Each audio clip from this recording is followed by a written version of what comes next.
البرايا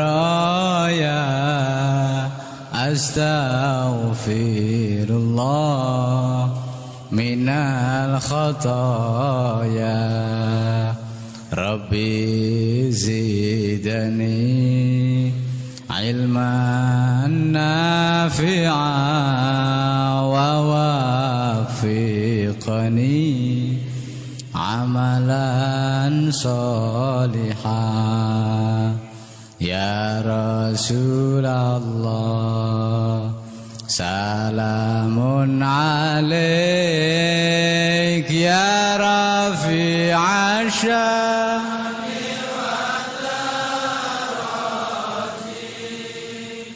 عطفة يا جيرة العالم يا أهيل الجود والكرم يا أهيل الجود والكرم ngawiti ingsun nglarasi syiran kelawan muji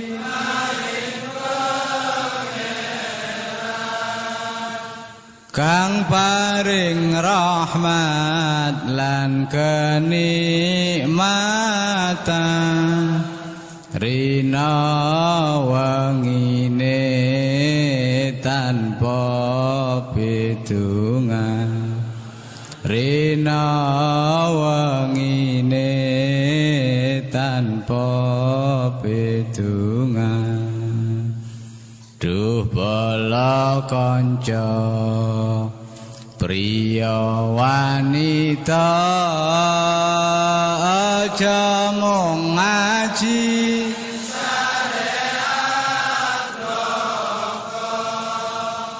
gur pinter dongeng nulis lan maca tembe mburine bakal sangsara tembe mburine bakal sangsara akeh kang apal Quran hadise seneng ngafirke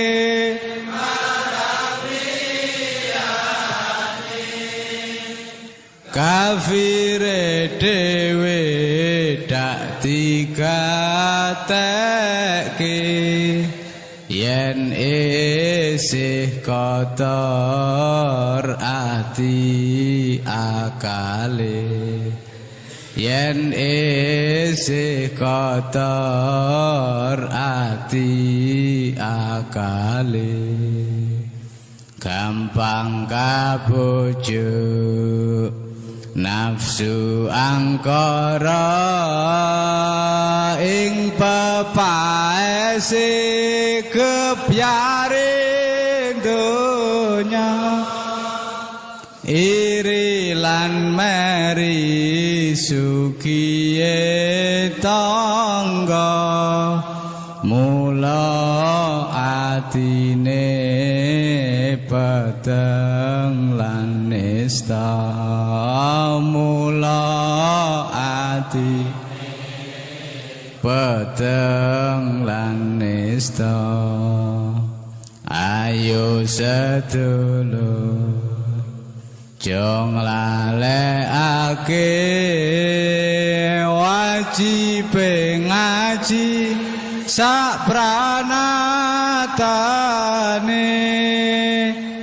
nur pindalake iman tauhid bagus sangu mulya matine bagus sangu mulya matine kang aran saleh bagus atine krana mapan mune laku tarekot lan ma'rifate uga hakikat manjing rasane uga hakikat manjing rasane Al-Qur'an qadim wahyu minul ya tanpa tinulis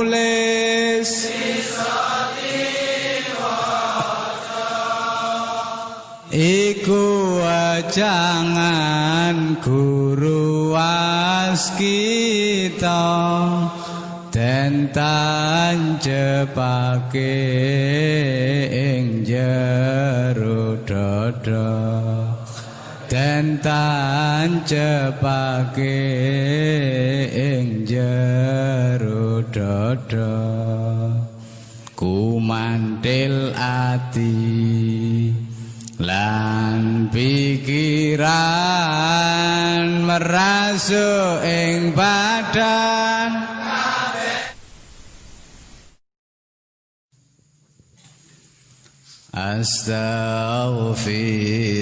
Astaghfirullah Rabbal baraya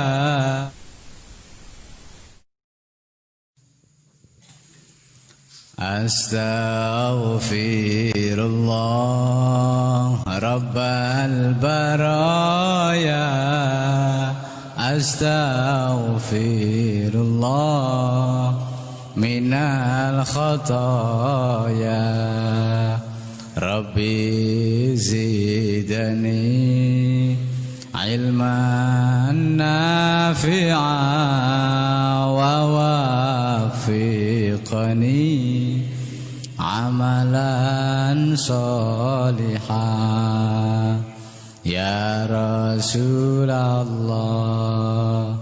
salamun alaik ya rafi'a sya'ni wa daraji atfatan ya jiratal alami ya uhailal judi wal karami ya uhailal judi wal karami ngawiti ingsun nglarasi iran kelawan muji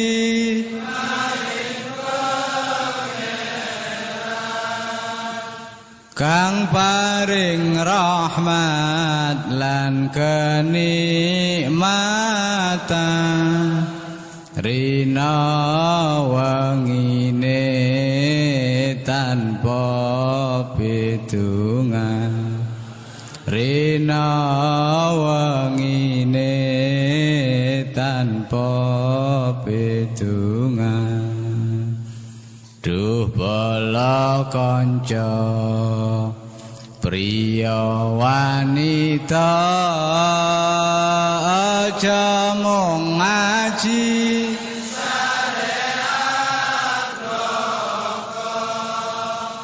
gur pinter ndongeng nulis lan maca tembe mburine bakal sangsara tembe mburine bakal sangsara akeh kang apal Quran hadis seneng ngafirke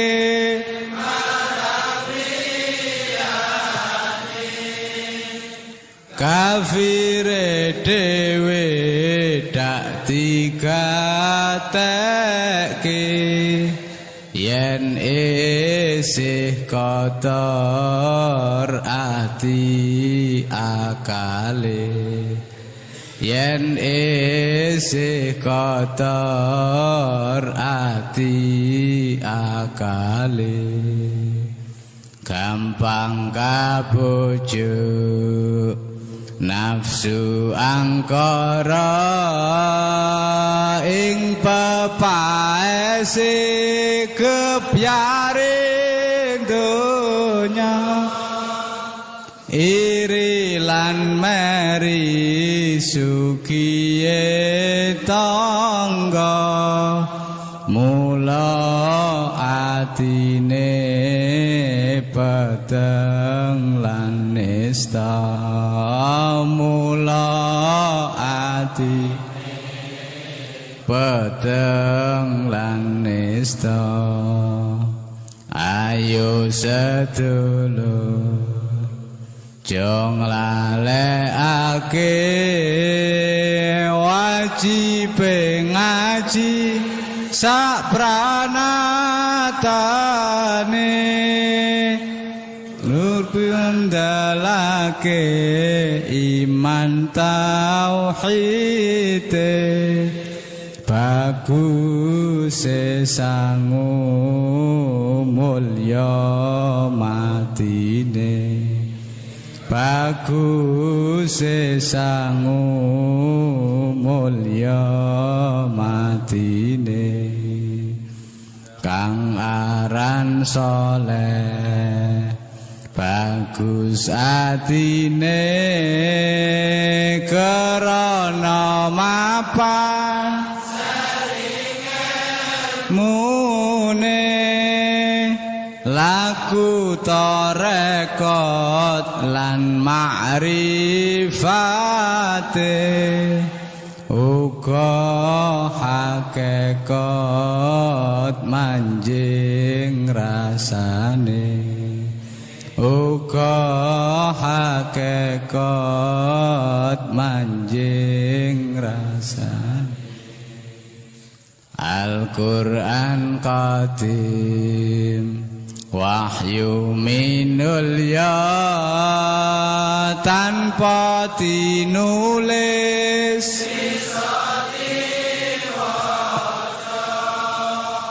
iku ajangan guru waskita den tanjepake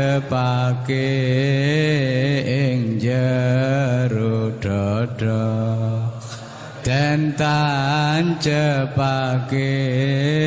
ing jero dada ku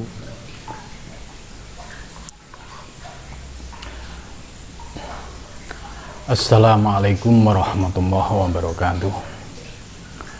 Ila khandirdi Nabil Mustafa Rasulillah sallallahu alaihi wasallam wa alihi minal anbiya wal mursalin wal awliya wa syuhada wa syalihin wal malaikatil muqarrabin khususan Musannaf handal kitab Syekh Abdul Qadir Al-Jailani wa khususan man ajazan handal kitab Syekh Qadir Al-Jailani wa masih wa khususan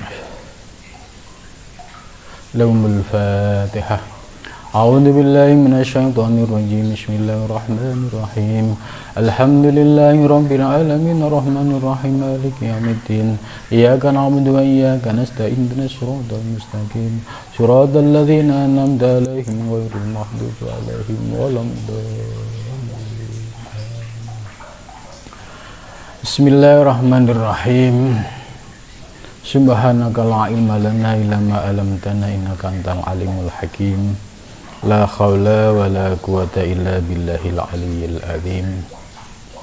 Rabbi shrah li sadri wa yassir li amri wahlul 'uqdatam min lisani yafqahu qawli amin ya rabbal alamin. Qala musannif rahimakumullah wa nafa'na bihi wa bi ulumihi fi darini amin ya rabbal alamin. Malam ini kita melanjutkan kajian kitab Tafsir Al-Jailani karya Syekh Abdul Qadir Al-Jailani, yaitu surat Al-A'raf ayat 181 ya sampai 83 atau sampai 84 ya. A'udzu billahi minasyaitonir rajim. Bismillahirrahmanirrahim. Wa mimman khalaqna ummatan yahduna bil haqqi wa bihi ya'dilun.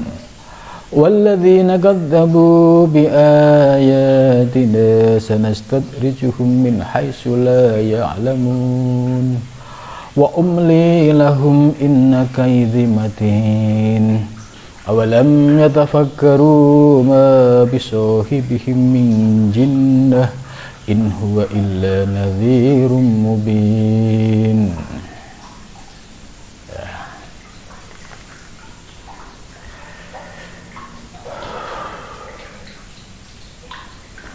Wa mimman khalaqna ya. Ini lanjutan dari ayat sebelumnya yang sudah membahas tentang Asmaul Husna yang menjadi nama-nama yang dimiliki oleh Allah Subhanahu wa taala. Maka kita sebagai hambanya ketika berdoa ya fad'uhu biha, maka sebutlah nama-nama dari Asmaul Husna itu. Pengen rezeki ya Rozak, pengen terbuka ya Fatah, ya pengen ampunan ya Ghafur ya. Ini fad'uhu biha, maksudnya boleh berdoa menggunakan nama-nama Allah dalam Asmaul Husna. Kemudian ayat berikutnya bahwa Al-Quran telah menolak bagi orang-orang yang memiliki pemahaman ilhad ya. Apa itu ilhad? Ilhad itu orang yang memahami bahwa nama-nama yang ada di alam semesta itu ya disebut dengan nama Allah itu. Ini namanya yulhiduna fi asma'ihi ya. Jadi harus dibedakan secara proporsional ya. Di alam dunia ini banyak nama-nama itu. Nah, yang tidak diperbolehkan adalah menyebut nama-nama tadi dengan menggunakan nama Allah. Itu namanya yulhiduna fi asma'ihi. Ya sebutlah nama-nama sesuai namanya, termasuk nama seluruh makhluk di alam semesta itu. Jadi bedakan antara aspek hakikat dan aspek syariat ya. Ketika untuk komunikasi bermuamalah yang menggunakan bahasa syariat, sekalipun secara hakikatnya kita paham. Nah, yang dilarang oleh ayat ini wadarul ladzina yulhiduna fi asma'ihi, yaitu orang-orang yang memiliki pemahaman ilhad fi asma'i dalam nama-nama Allah. Jadi orang ini memahami hakikat tapi tidak bisa membedakan mana yang aspek syariat, mana yang aspek hakikat, sehingga dampaknya adalah muncul pemahaman ilhad atau panteistik gitu ya. Jadi pemahaman panteistik itu ya seperti yang terjadi ya, di Aceh dulu itu menyatakan Allah wal alam, Allah adalah alam, alam ada Allah. Nah, begitu juga terkait nama-nama Allah. Ya sudah ada nama-nama secara lahiriah, secara wujud. Ya, ya panggillah nama-nama ya secara lahiriah sebagaimana nama yang telah ada. Jangan disebut dengan nama hakikatnya. Nah, kalau disebut nama hakikatnya, ini yang disebut ilhad, dan ini dilarang oleh Al-Quran ya. Jadi kalau ada orang yang mengajarkan ilhad, ini perintah Al-Quran tinggalkan. Orang-orang yang memiliki pemahaman soal ketuhanan ya yang bercorak ilhad tadi ya. Ayat berikutnya, wa mimman khalaqna ummatun, ya. Dan di antara umat manusia, man itu sifatnya umum, ya. Siapapun itu masuk kategori man. Enggak laki, enggak perempuan, apapun, ya. Agama, suku itu masuk kelompok man. Wa mimman, dan itu di antara orang khalaqna yang telah kami ciptakan. Jadi Allah telah menciptakan di antara ya ribuan jutaan bahkan miliaran manusia. Di antara mereka ada ummatun, yaitu sekelompok umat. Yahduna, mereka memberikan petunjuk, atau yahduna, mereka mengajak kepada pintu hidayah,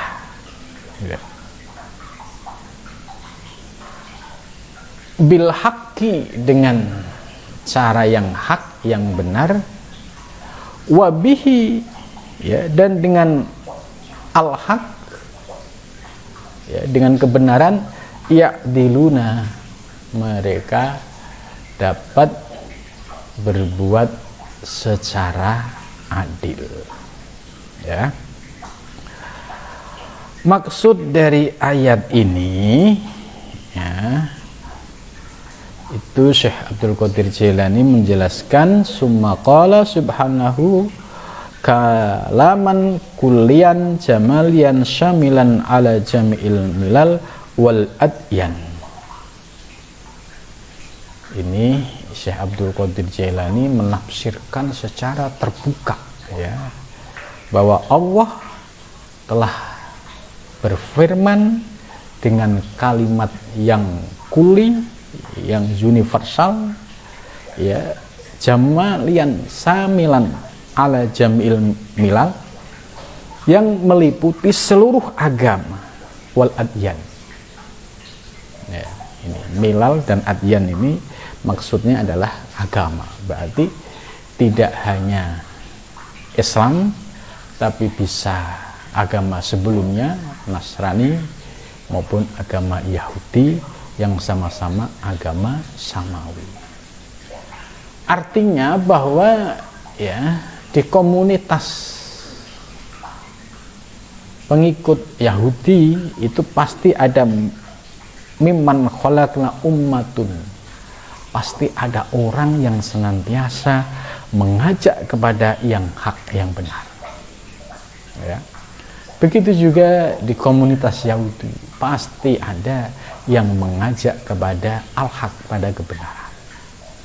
Begitu juga di dalam Islam, ya, pasti di antara umat Islam ini ada sekelompok umat yang senantiasa mengajak kepada kebenaran.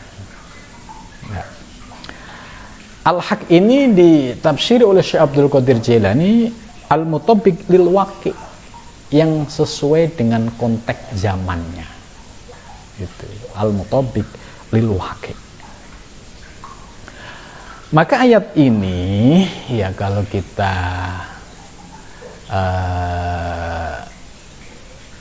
sesuaikan dengan kondisi saat ini, ya,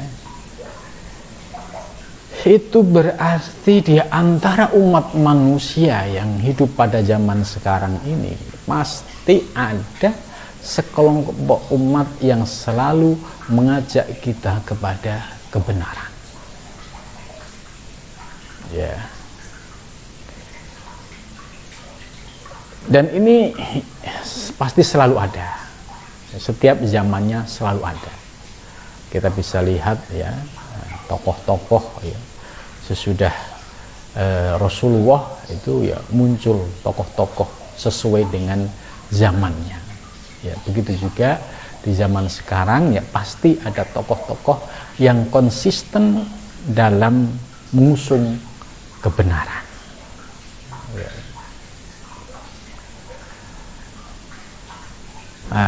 Dan dengan kebenaran ini, ya, ya'dilun, mereka bisa bersikap secara adil.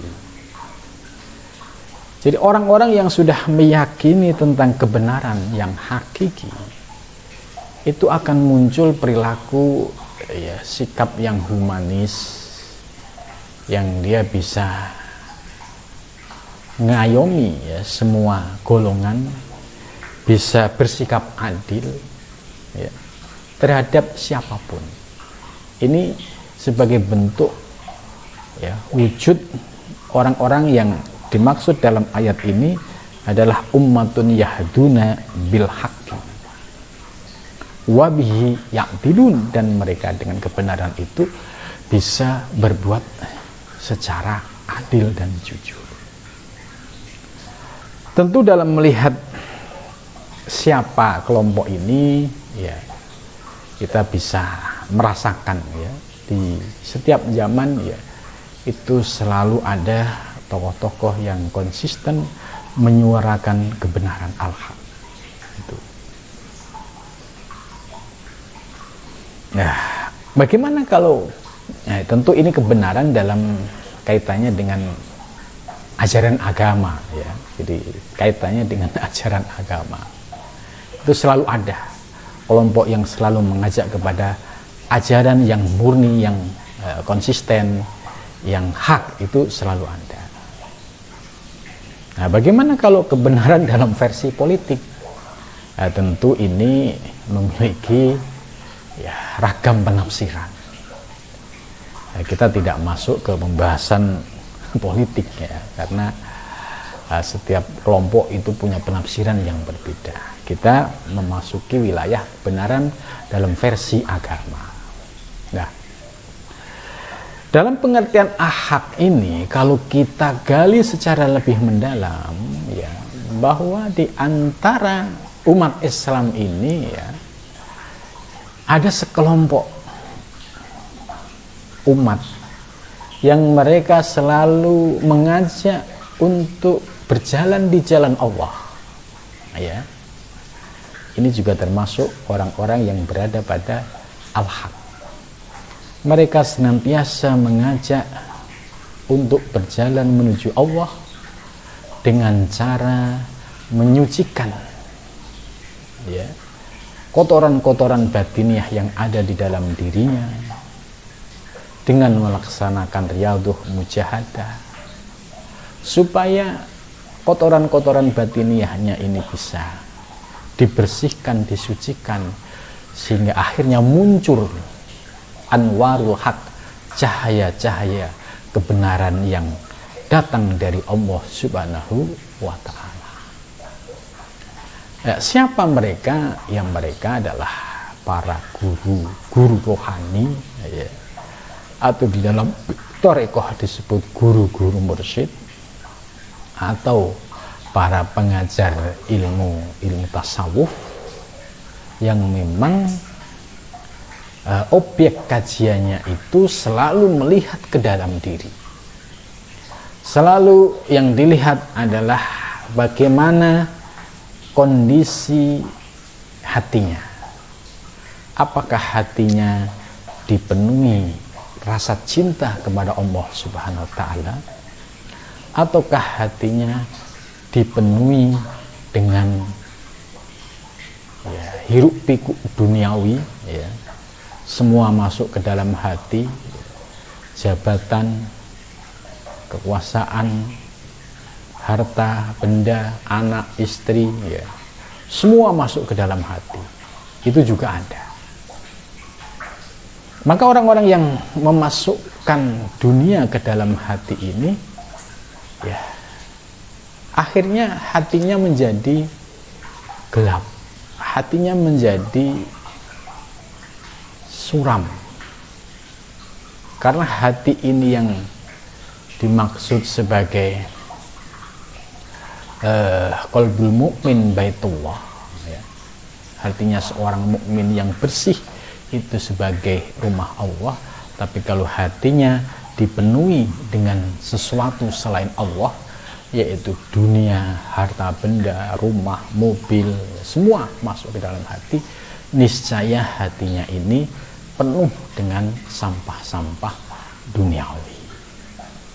Maka dari itu ya, para ulama-ulama tasawuf, ulama torekoh ya, itu selalu mengajarkan kepada para murid-muridnya untuk membersihkan hati ini dari kotoran-kotoran batiniah, dari kecintaan sesuatu yang sifatnya duniawi, dibersihkan supaya hatinya jernih, bersih dan bening, sehingga tidak ada lain kecuali Allah Subhanahu wa ta'ala. Nah, orang-orang yang memilih jalan ini, inilah yang disebut para salik, yaitu orang-orang yang menjalankan ya praktek untuk menyucikan kotoran-kotoran batiniah dari dalam dirinya.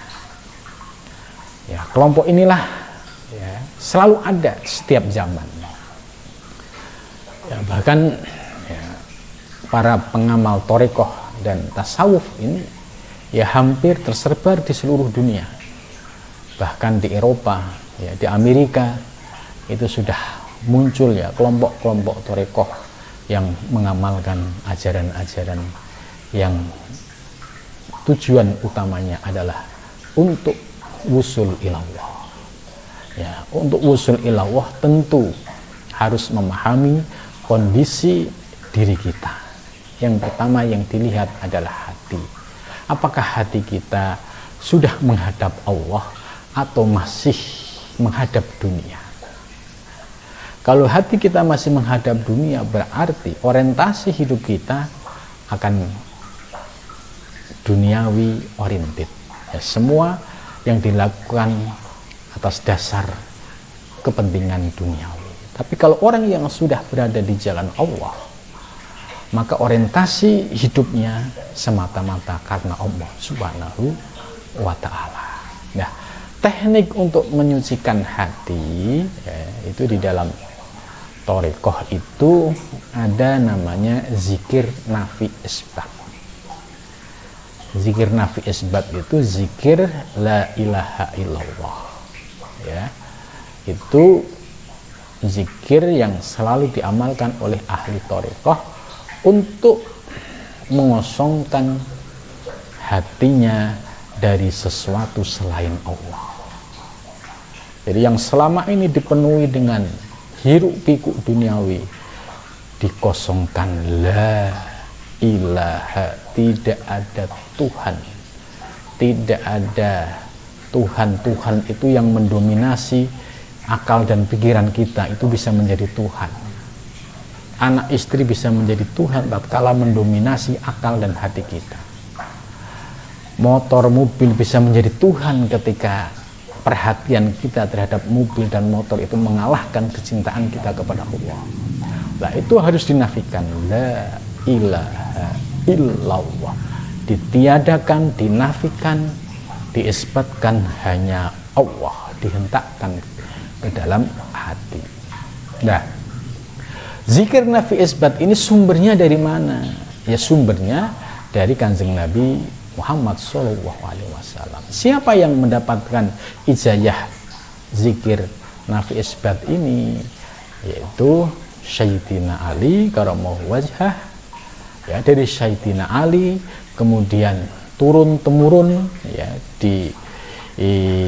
turun secara estafet dari generasi ke generasi, terus sampai kepada mursyid torekoh yang memiliki silsilah muttasil. Jadi silsilah muttasil itu ya, seorang guru mendapatkan ijazah dari gurunya itu bertemu langsung.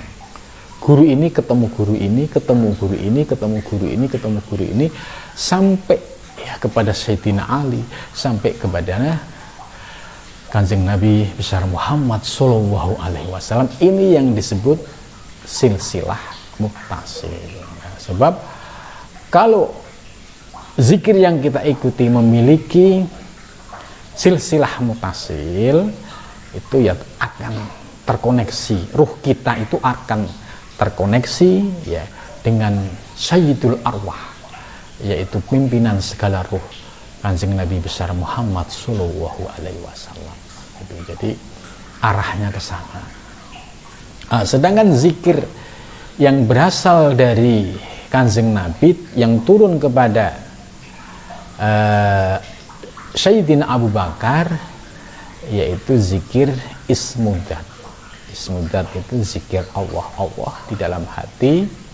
Ini yang biasa mengamalkan ini adalah komunitas Thariqah Naqsabandiyah, ya. Itu salah satu ciri utama Thariqah ini adalah ismudat. Sekalipun Thariqah lain juga mengamalkan, ya. Seperti nafi isbat la ilaha illallah. Itu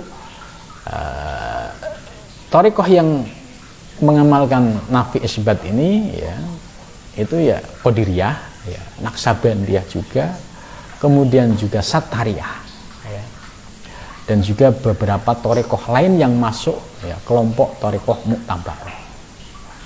Kenapa kita perlu mencari thariqah yang Mu'tabarah? Supaya tidak ada keraguan di dalam mengamalkan zikir itu. Oh iya, saya yakin ini dari guru saya, gurunya dari guru saya, dari secara mutasil. Ini yang menjadi syarat pentingnya kita mengikuti sebuah thariqah yang memiliki silsilah mutasil, sehingga tidak ada keraguan sedikit pun, ya. Itu. Jadi inilah cara bagaimana para sufi atau ahli thariqah, ahli tasawuf membersihkan hatinya dari sesuatu selain Allah. Ya, selain itu juga, ya, para salik, para ahli thariqah ini melakukan riyadhah mujahadah. Untuk apa? Untuk menundukkan hawa nafsu, ammarah dan lawamah yang ada di dalam diri kita. Kenapa harus ditundukkan? Ya, karena nafsu ini sudah menyatu di dalam diri kita. Ya, tidak nampak secara wujud, tapi secara sifat perilaku muncul. Gitu. Dan kalau kita didominasi oleh nafsu ini, maka kita akan, ya, menuhankan hawa nafsu ini. Afaraita man ittakhadha ilaha, apakah kamu melihat orang yang menjadikan, ya, hawa nafsunya sebagai Tuhannya? Afaraita man ittakhadha ilaha, ya. Jadi orang-orang yang konsisten dalam jalan al-haq ini, jalan sunyi ini, ya, ini yang disebut komunitas ahli thariqah, yang mereka konsennya hanya membersihkan hatinya, kemudian membersihkan hawa nafsunya. Alah, kalau dia sudah bisa membersihkan kotoran hatinya, membersihkan hawa nafsunya dari nafsu-nafsu yang tercela, maka dia akan bisa bersikap adil, ya, akan bersikap adil. Contoh, Nabi besar Muhammad Shallallahu Alaihi Wasallam ketika usia 35 tahun, ya, beliau mulai kholwat sejak usia 25 tahun ke Gua Hira.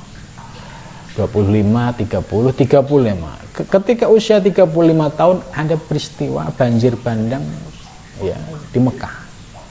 Hajar Aswad waktu itu sampai tergeser, ya.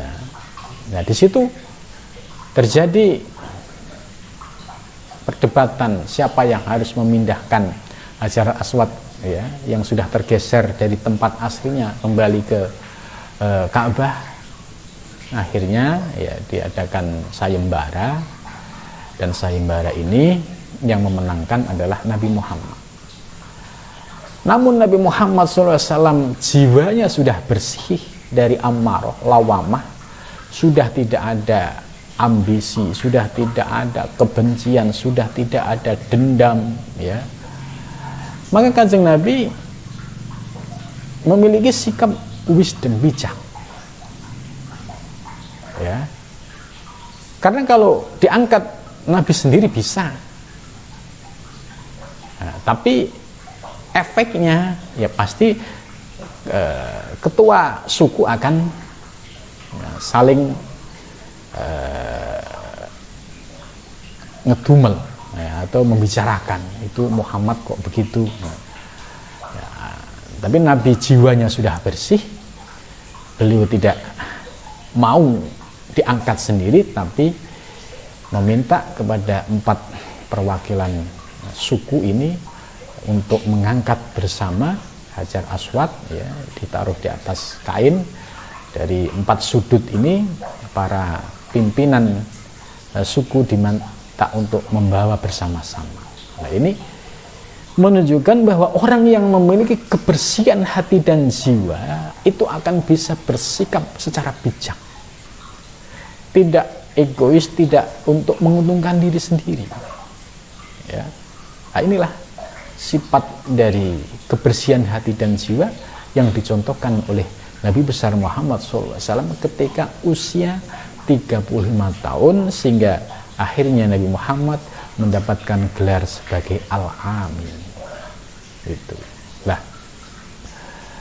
orang-orang yang hidup pada zaman sekarang tentu dia bisa menjadi ummatun yahduna bil haq dengan catatan itu tadi, dia sudah mengikuti jejak yang dilakukan oleh Kanjeng Nabi sebelum Kanjeng Nabi turun di masyarakat, ya, dakwah kalimat tauhid ketika setelah mendapatkan wahyu usia 40 tahun, tapi Nabi sebelum usia 40 itu sudah melakukan yang namanya kholwat tadi, menyendiri di Gua Hira kurang lebih sekitar 15 tahun. Nah, sehingga nafsu-nafsu ammaroh lawamahnya itu bisa dikendalikan. Nah, maka ketika dakwah, Nabi bisa menunjukkan akhlakul karimah, bisa menunjukkan kesabaran yang luar biasa, bisa menunjukkan, ya, ketelatenan dalam ngomong umat, ya, memiliki sifat ngayomi kepada umat. Nah, ini tanda-tanda orang yang hati dan jiwanya sudah bersih, itu bisa mengayomi siapapun. Ya, kita bisa lihat banyak tokoh-tokoh nasional yang memiliki kriteria dan sifat-sifat seperti ini, sehingga umat merasa diayomi, ya, mendapatkan keteduhan, mendapatkan perlindungan, karena beliau sikapnya bisa menunjukkan sikap yang adil, sikap yang bijak, gitu, ya. Maka orang yang sudah bisa menuntaskan, ya, gejolak nafsu yang ada di dalam dirinya ini, ya, maka ketika dia menjadi pemimpin akan menjadi pemimpin yang bijak, yang adil, tentu pemimpin yang tidak koruptif, ya. Ini sebab perilaku-perilaku yang menyimpang itu sebagai pertanda berarti hawa nafsunya masih dominan. Tapi ketika dia sudah bijak, ya, sudah tidak memikirkan, ya, kepentingan diri sendiri, sudah tidak punya ambisi untuk, ya, mencari dunia dengan cara yang tidak halal, itu berarti dirinya sudah mencapai pada tahapan kebersihan dan kesucian. Nah, inilah pemimpin yang seperti ini, menurut ayat ini, wabihi ya'dilun, dia bisa bersikap adil. Nah, bagaimana kalau ada pemimpin yang tidak melalui proses tahapan tadi, tirakat dulu seperti Nabi? Bagaimana kalau dia saat mimpin? Ya, bisa dilihat kualitasnya. Yang mimpin adalah, ya, hawa nafsunya. Kalau amarohnya dominan, amarohnya yang lebih menguasai. Lawamahnya dominan, dia akan lebih dikuasai oleh nafsu lawamah. Apakah dia bisa adil? Tentu sangat sulit, ya, karena untuk bisa bersikap adil itu perlu kebersihan hati dan jiwa. Kalau hati dan jiwanya tidak bersih, sulit untuk adil. Pasti ada kecenderungan untuk membela siapapun yang dianggap itu menguntungkan. Jadi ayat ini sebagaimana penafsiran Syekh Abdul Qadir Al-Jailani bahwa al-mutabbiq lil waqi' ini sangat relevan dengan situasi ya al-waqi' ya, kejadian saat ini ya, kontemporer ya. Ini selalu berlaku ayat-ayat seperti ini. Jadi kalau kita ingin menjadi pribadi yang adil, ya kita harus mengikuti jejak Nabi, kholwat dulu. Apa tujuan kholwat? Membersihkan kotoran-kotoran batinnya, kotoran-kotoran nafsu di dalam diri kita. Maka ketika suatu saat kita diberikan anugerah oleh Allah menjadi pemimpin, maka sebagaimana ayat ini, wabihi ya'dilun, dan juga dia senantiasa yahduna bil haq, selalu bisa mengajak kebenaran ya. Mengajak kebenaran ini ya di dunia sekarang ini penting ya, terutama di dunia ya medsos ya. Kita tidak pernah berpikir 5 tahun 10 tahun yang lalu ya di dunia zaman sekarang itu tidak pernah terpikirkan bagaimana kemajuan media sosial. Dan ini tentu ya bisa menjadi alat untuk berbuat baik, yaitu untuk menebarkan ilmu-ilmu yang hak. Kita bisa yahduna bil haq, mengajak orang untuk kembali kepada jalan yang hak. Allah memiliki banyak cara ya untuk menggiring, untuk memberikan petunjuk. Itu bisa melalui banyak cara ya, termasuk melalui media sosial ini juga bisa menjadi ajang yahduna bil haq ya, dia akan mengajak kepada orang untuk belajar kepada yang hak, belajar pada al-haq, yaitu kebenaran itu ya.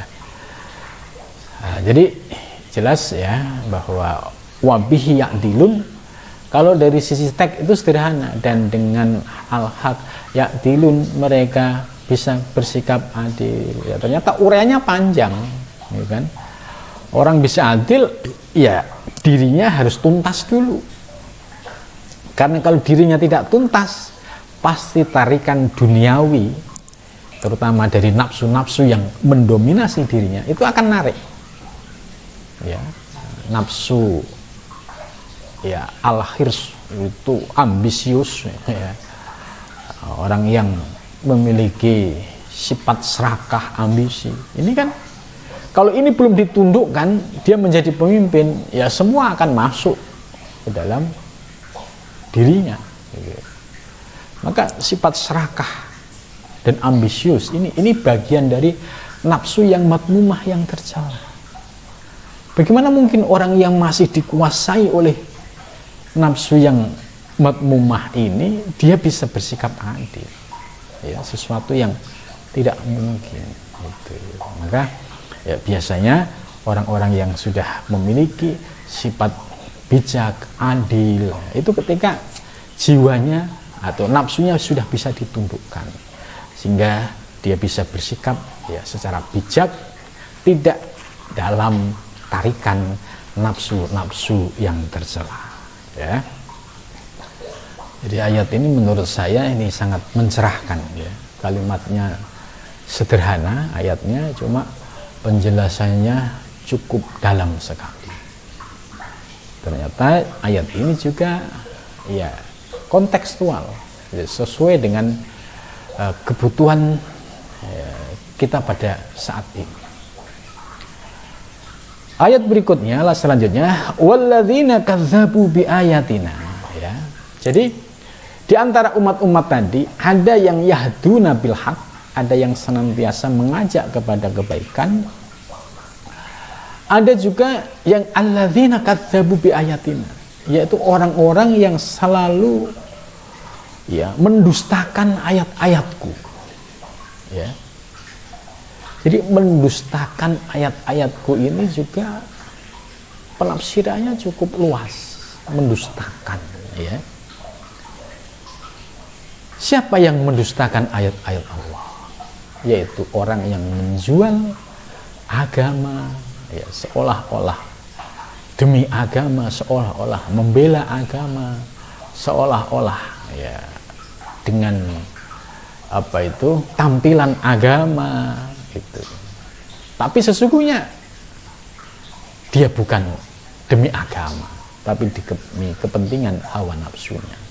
Ini juga masuk alladzina kadzabu bi ayatina. Nah, kita bisa lihat orang-orang yang masuk kriteria kadzabu bi ayatina. Tentu ini bisa dijelaskan secara lebih detail dan rinci. Ya. Seperti orang-orang yang seolah-olah dia membela agama, tapi sesungguhnya tidak. Dia hanya membela kepentingan hawa nafsunya dengan atribut agama. Gitu. Dia membela sesuatu urusan dunia, tapi dengan bemper agama. Jadi agama hanya sebagai kedok, bukan untuk dijadikan sebagai prinsip, tapi hanya sekadar untuk mencari simpati dari masyarakat. Ini juga termasuk kelompok alladzina kadzabu bi ayatina. Nah, dan ini sangat riskan sekali, ya, sangat riskan sekali. Terutama penyakit ini kalau menjangkiti para ustadz dan para kiai, ya, para pendakwah maksudnya. Kalau para pendakwah sudah terjangkiti ayat-ayat ini, ya, kadzabu bi ayatina, yaitu dakwahnya sudah bukan lillah lagi. Ya, dakwahnya sudah bukan li'i kalimatillah, tapi dakwahnya sudah karena ada kepentingan yang tersembunyi di balik itu. Nah, ini yang paling penting. Mudah-mudahan kita dijaga oleh Allah, ya, hati kita, ya, niat kita semoga istiqomah, ya, bisa lurus di jalan Allah, tidak termasuk alladzina kadzabu bi ayatina. Sebab ini sangat mudah sekali tergelincir. Nah, ya. Seolah-olah untuk agama, sebenarnya tidak. Seolah-olah membela agama, sebenarnya tidak. Seolah-olah ya, nampak berbaju agama, sebenarnya tidak. Nah, ini ya, perlu introspeksi ke dalam diri. Ya, jadi makanya dengan ngaji tafsir Jailani ini, ya kita mendengar itu bisa melihat ke dalam diri kita. Jangan-jangan saya masuk ini, gitu kan? Jadi kita tidak boleh nuduh orang lain, jangan. Ya, di dunia tasawuf, tarekat itu ketika ada ayat, ada makalah, objeknya itu dirimu sendiri. Itu. Jangan mudah langsung menuduh orang lain, lupa menuduh dirinya sendiri. Maka menurut penjelasan di dalam Al-Hikam, ya, perhatian seorang salik terhadap kekurangan-kekurangan yang ada di dalam batiniahnya itu terlebih baik, ya, daripada dia hanya ingin mencari karomah-karomah atau kesaktian.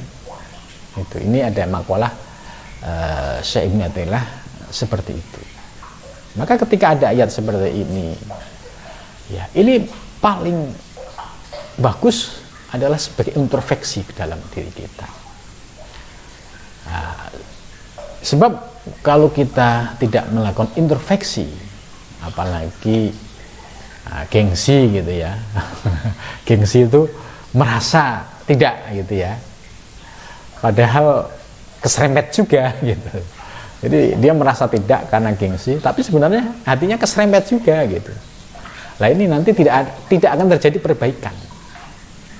Tapi kalau kita itu terbuka, oh iya, jangan-jangan saya masuk ayat ini, jangan-jangan saya yang ditegur oleh ayat ini, itu lebih bagus karena kita langsung bisa introspeksi, ya Allah ya, langsung bisa istighfar, memohon ampun kepada Allah, dan minta petunjuk kepada Allah, minta bimbingan kepada Allah.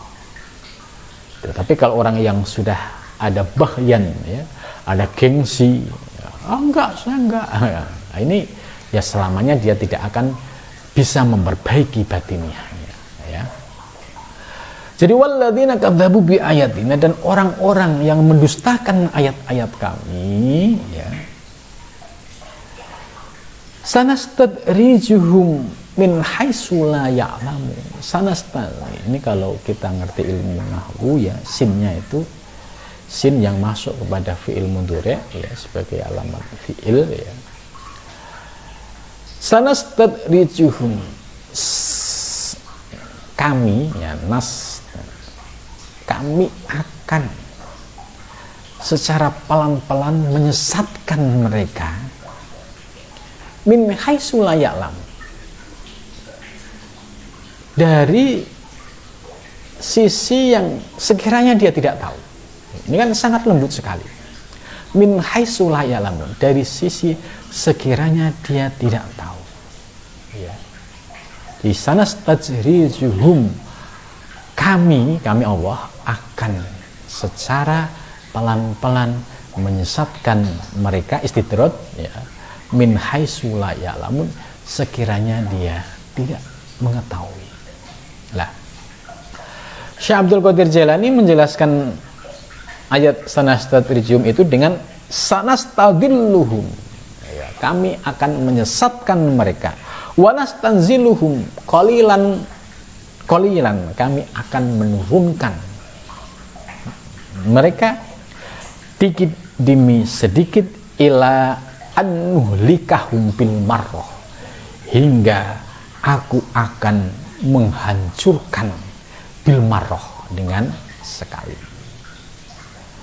Wa nidkhuluhum fi jahannamil bu'di, dan kami akan masukkan mereka yaitu di Jahannam yang al-bu'di ini, ya, maknanya makna majas, ya. Jadi yang dimaksud dia akan dimasukkan, ya, dalam lingkaran, ya, orang-orang yang tersesat, yang semakin jauh dari Allah Subhanahu wa taala.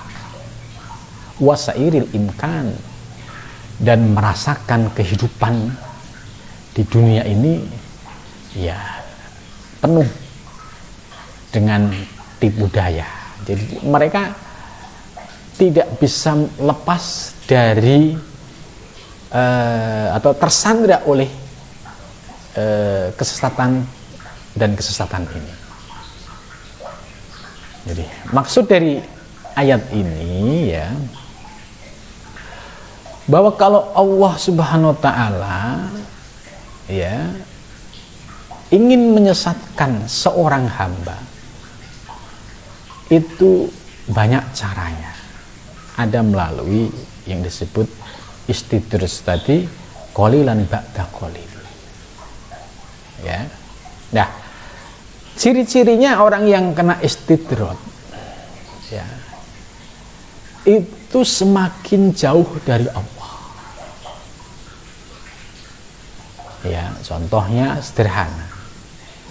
Dia sudah tahu sholat itu hukumnya fardu, wajib. Ya, karena dia sedang tersesat, ya, itu menganggap sholat tidak wajib lagi. Dan dia meyakini, yang penting kan eling sama Allah, ngapain sholat jenggang-jengging. Ya, ini pertanda orang yang sudah secara bertahap dia disesatkan oleh Allah. Itu. Padahal sudah tahu sholat fardu 5 waktu itu wajib. Tapi hawa nafsunya bermain, ilmunya bermain, sehingga kewajiban yang sudah dia ketahui, ilmu yang sudah dia ketahui, tidak diamalkan. Ini adalah alladzina kadzabu bi ayatina. Ini termasuk orang-orang yang mendustakan ayat-ayat kami. Ya. Ini sederhananya itu. Kalau ada orang kok menganggap sepele soal sholat 5 waktu, ya, ini pertanda jelas secara keilmuan dia sudah dibelokkan oleh Allah.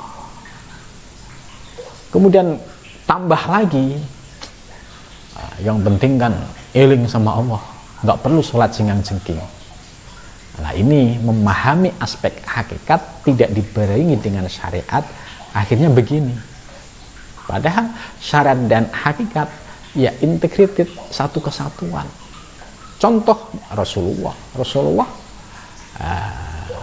sholat ini adalah perintah Allah ya Rasulullah, dalam menjalankan sholat ya pakai ruku, pakai sujud sebagaimana yang telah dicontohkan. Lah kita ini umatnya Rasulullah, kok punya penafsiran sholat nggak perlu jengking. Ya, yang penting saya diem udut, udah sholat. Nah ini pertanda sanastadrijuhum, pelan-pelan. Jadi dia bermanuver dengan ilmunya. Itu lah. Nanti kalau dia terus kebablasan, akhirnya tergulung dalam kegelapan, ya, sholat tidak mau, puasa tidak mau. Kenapa nggak puasa? Lah ngapain? Itu kan puasanya orang awam. Lah wong dia masih awam, tapi ngatain ini puasanya orang awam. Ya, sekalipun puasa hakikat, tetap puasa syariat. Mulai dari nahan tidak makan, minum dari waktu imsak, itu harus dijalankan. Nah, kalau dia sudah punya penafsiran, saya puasanya puasa khusus, ya puasa khusus itu tidak perlu dipamer-pamerkan dengan meninggalkan puasa syariat. Karena nggak ada contohnya. Nabi, para sahabat, para sufi tidak ada mencontohkan seperti lah. Ini kalau sudah ada orang kok sholatnya sakkarpe dewi, kemudian puasanya sudah sakkarpe dewi, nggak mau ngikutin aturan syariat Nabi, terus ditambah itu hawa nafsunya akan semakin menarik, sehingga perilakunya ya sama dengan orang yang tidak punya ilmu. Ada orang yang tidak pernah sholat ya karena dia nggak punya ilmu. Tapi ini orang punya ilmu, tapi apa yang diperintahkan oleh Allah tidak dijalankan. Maka orang yang seperti inilah orang yang terseret di dalam kesesatan secara bertahap. Maka ini sangat tipis sekali. Ya. Jangan lantas kita merasa paling mendapatkan hidayah, lalu menunjuk yang lain tidak mendapatkan hidayah. Padahal hal-hal yang pokok ya seperti sholat wajib, puasa wajib diabaikan, diamalkan dengan dalih tadi, ilmu. Ya, lah itulah contoh sanastadrijuhum. Nah, sehingga dia sudah tidak melakukan riyadhah mujahadah, tidak mau zikir secara istiqomah, itu. Tapi ngerasa wali, ini yang repot ini. Ngerasa wali, padahal dia sedang diseret oleh hawa nafsunya, dia sedang dikendalikan oleh hawa nafsunya. Kalau kita lihat perjalanan para sufi, itu semua ya taat di dalam syariat, ya tertib di dalam syariat hakikat dan torekohnya. Tidak ada sufi yang meninggalkan syariat secara terang-terangan, tidak ada. Gitu. Nah ini harus hati-hati ya dengan teguran ayat ini. Jangan-jangan saya ini merasa orang yang menuju Allah, tapi kok sholat perintah Allah diabaikan, puasa perintah Allah diabaikan. Dan terus ini menuju siapa? Padahal ini sedang mengikuti jebakan iblis yang sedang menggelincirkan perjalanannya. Tidak tahu. Dinasihati susah. Orang yang sedang terbelenggu dengan hawa nafsunya dan penafsirannya yang sudah menyimpang tadi, itu dikasih tahu susah. Dia akan pinter berargumentasi tadi hanya untuk pembenaran. Itu. Nah ini selalu ada. ya selalu ada, dan ini ayat ini sebagai warning untuk diri kita. Jangan sampai kita ini termasuk ya secara bertahap disesatkan dan dipalingkan dari jalan Allah Subhanahu wa taala gitu. Jadi selama kita berpegang teguh pada ayat Al-Qur'an, pada hadis, dan kita menjalankan apa yang diperintahkan oleh Allah di dalam Al-Qur'an maupun hadis, dan kita istiqomah dengan riyadhah mujahadah sebagaimana tuntunan dalam Al-Qur'an dan hadis, dan kita juga zikir secara istiqomah ya dengan tuntunan Al-Quran dan hadis, insya Allah kita terlepas dari ayat ini. Jadi ini seringkali ayat ini ya sebagai bukti bahwa ada, ini istilah jebakan Batman. Ada orang yang seolah-olah dia dalam jalan Allah, ternyata dikuasai oleh hawa nafsunya. Seolah-olah dia membela agama, padahal membela kepentingannya, membela hawa nafsunya. Nah, ini menjadi PR ya, bahwa kita kalau masih posisi itu, ya ayo kita kembali kepada jalan yang hak, kembali kepada ajaran Kanjeng Nabi yang hak, baik secara lahir maupun batin. Sebab ajaran Kanjeng Nabi tidak sebatas lahir tok, tapi lahir dan batin. Maka dalam perkembangannya ulama-ulama ini ya ajaran yang meliputi aspek syariat, hakikat, thariqah, hingga berbuah pada ma'rifah ya.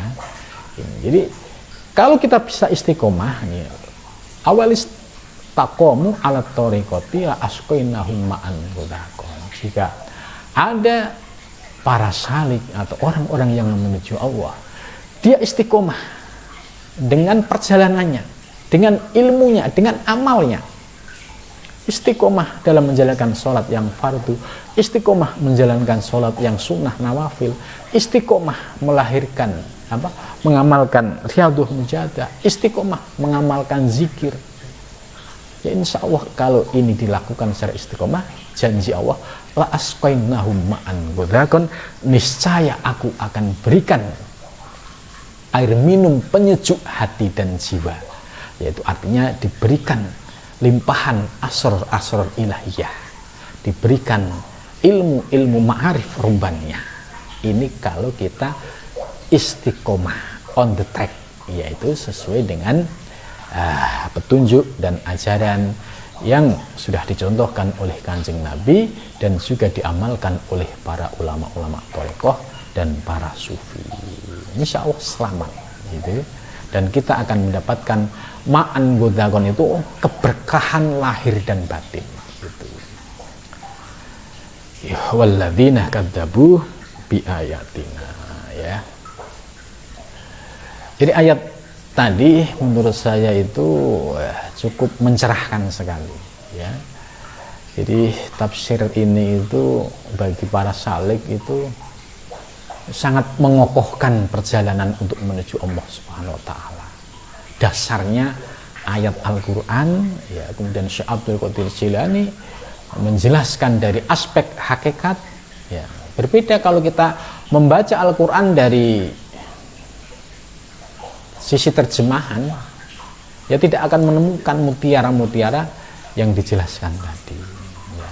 Mudah-mudahan kita bisa istiqomah ya untuk bisa ngaji tafsir Al-Jailani ini, sehingga kita mendapatkan pencerahan-pencerahan rohani, terutama bagi para salik atau orang yang menuju Allah, punya petunjuk yang jelas, guidance yang jelas, yang bersumber dari Al-Quran dan hadis, dan juga guidance atau petunjuk yang telah dicontohkan oleh para ulama sufi. Mudah-mudahan kita senantiasa mendapatkan bimbingan dari Allah baik lahir maupun batin, dan berikan istiqomah dalam menuju Allah Subhanahu wa taala. Sampai sini dulu. Wal muwaffiq ila aqwamit thoriq. Wassalamualaikum warahmatullahi wabarakatuh. Astaghfirullah Rabbal baraya Astaghfirullah minal khataya Rabbi zidani ilman nafi'a wa wafiqani amalan salihah ya Rasulullah salamun alaik ya rafi'a syam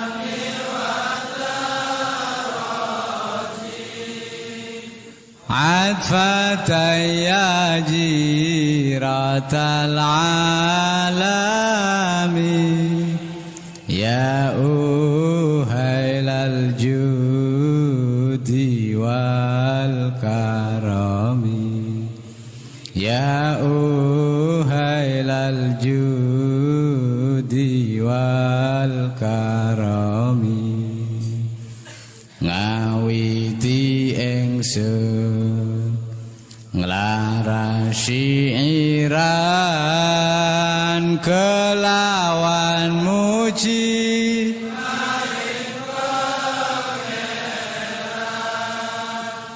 kang paring rahmat lan kenikmatan rina